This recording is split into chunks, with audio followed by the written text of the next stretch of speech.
ang posibleng laban na magaganap sa pagitan ni Arthur at Professor Guest. At mukhang gusto talagang kalabanin ni Guest ang ating bida upang ipahiya sa lahat, ngunit hindi ganun kadali makuha sa patibong ang ating bida.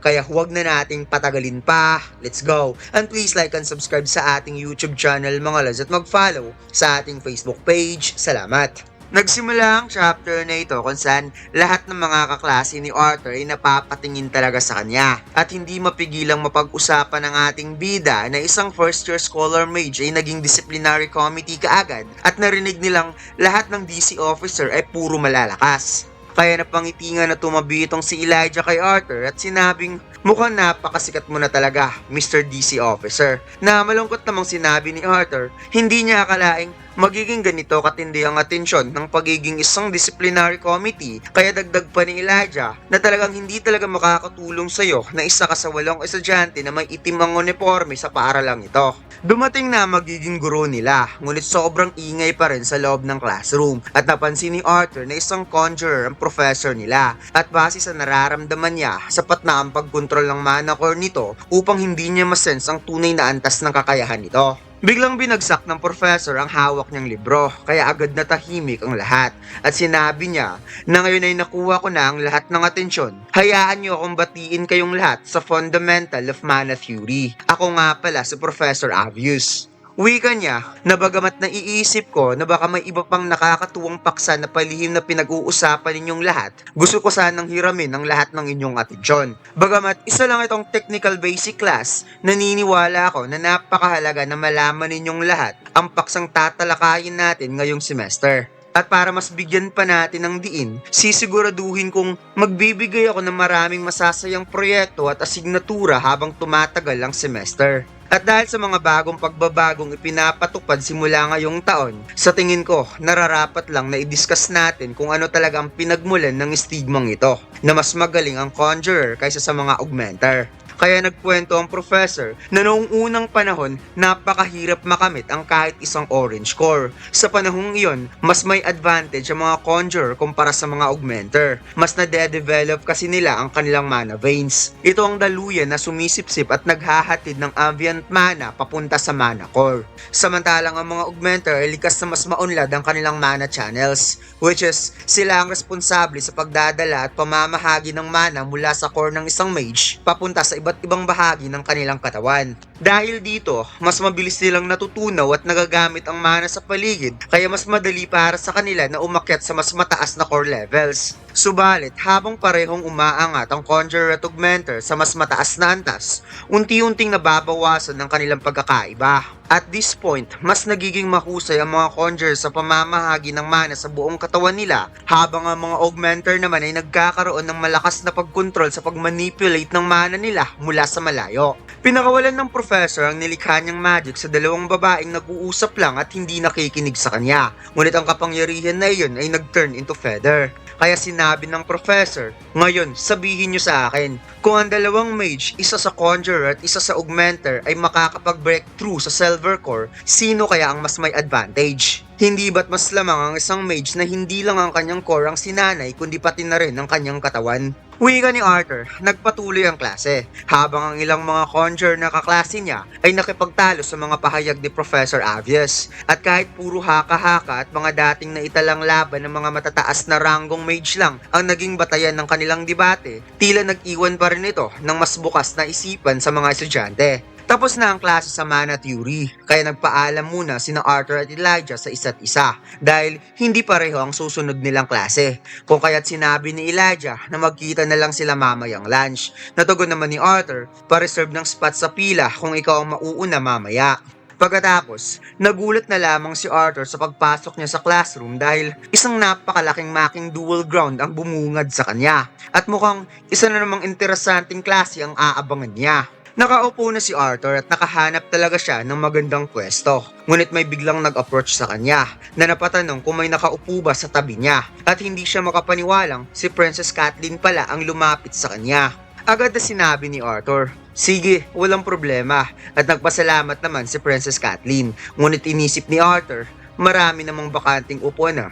Biglang napatitig si Kathleen kay Selvi, habang si Selvi ay nakadapa lang sa lamesa at napatitig din sa kanya. Kaya nagkatitigan ng dalawa at bigla na lamang napalingon si Kathleen at napasabing, ang cute naman niya.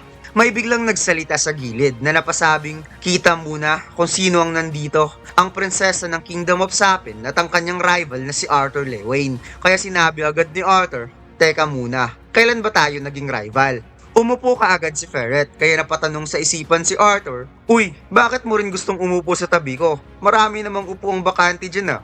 Nagsimula na ang klase at sinabi ng professor, alam naman niya na sikat ang klase niya, ngunit hindi niya inaasahang ganito karami ang estudyante niya ngayon. At dito'y naalala ni Arthur na mukhang ito ata ang lasinggerong professor na nakabangga niya. Ipinaliwanag ng professor na gaya sa nalalaman ninyong lahat, ang klaseng ito ay patungkol sa practical mana manipulation. Ibig sabihin, magiging practical ang lahat na gagawin nila. Sa madaling salita, matututo kayo sa pamamagitan ng aktwal na halimbawa dahil wala nang mas epektibong paraan ng pagkatuto kundi mismong aktwal na karanasan, hindi ba? Nakita ng professor na marami atang magagandang estudyante sa klase niya ngayong taon at dito'y napansin niya na ito ang buwisit na batang nag-humiliate sa kanya at talagang nakapasok talaga ang batang ito sa Cyrus Academy. Kaya isa itong napakagandang pagkakataon at hindi niya napigilan ng sarili na mapangiti dahil mukhang mabibigyan siya ng maraming pagkakataon para pahiyain ang batang ito. Wika ng professor na isang karangalan para sa kanya ang maturuan ng kanilang disciplinary committee. Kaya napatanong na lamang si Arthur sa sarili, ano kaya ang pinaplano ng lasinggerong to?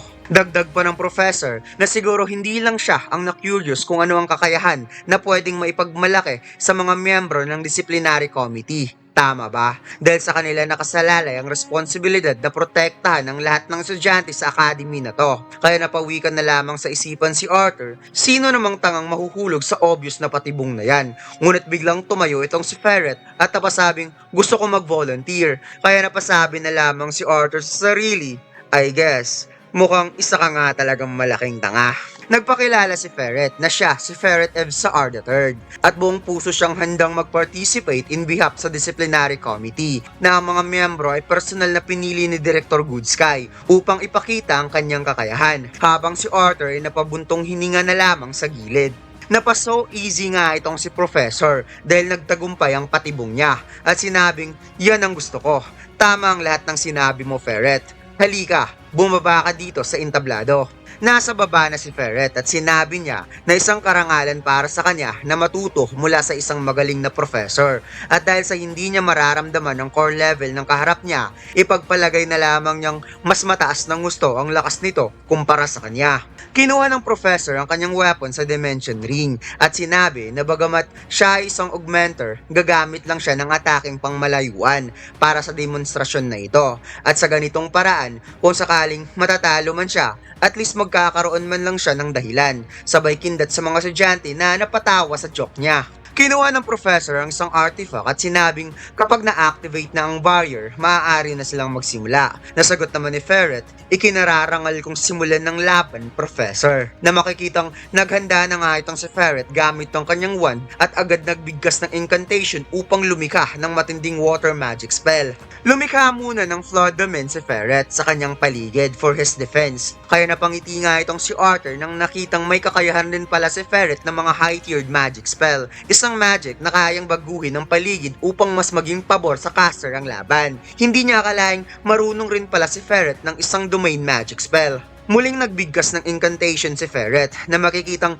inipon niya ang napaka-dense na water magic sa kanyang wand upang lumikha ng napakalaking water serpent magic habang ang professor ay napangiti lamang na napasabing napakadali lang naman ito kung saan lumikha lang naman ng blue flame ang professor sa kanyang kamay kaya napaisip si Arthur na mukhang hindi lang pala puro salita ang lasenggerong ito kung kaya niya talagang i-conjured ang blue flame towards Ferret. Pinakawalan ni Ferret ang kanyang atake at rektang hakmalin ng water serpent ang professor. Ngunit napangiti lang na binitawan ng professor ang kanyang atake na makikitang matulin na dinaanan ng water serpent at walang ka-effort na winasak ng blue flame ang magic spell ni Ferret. Kaya kaagad siyang kinabahan nang nakita na paparating na sa kanya ang blue flame magic spell. Kung kaya't napakover up na lamang siya sa kanyang sarili, ngunit kinontrol ng professor ang atake at tumama lang ito sa legs ni Ferret. Bagsak si Ferret at nagkaroon ng malaking paso ang legs niya. Pinaikot-ikot ng professor ang tatlong apoy na nasa kamay niya at tinanong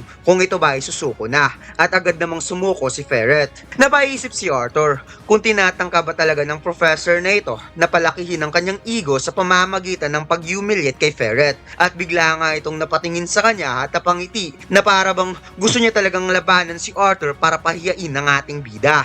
At dito lang nagtatapos ang chapter na ito mga lads. Huwag basta nakalimutan mag-like, comment at mag-subscribe sa ating YouTube channel at mag-follow sa ating Facebook page. Salamat!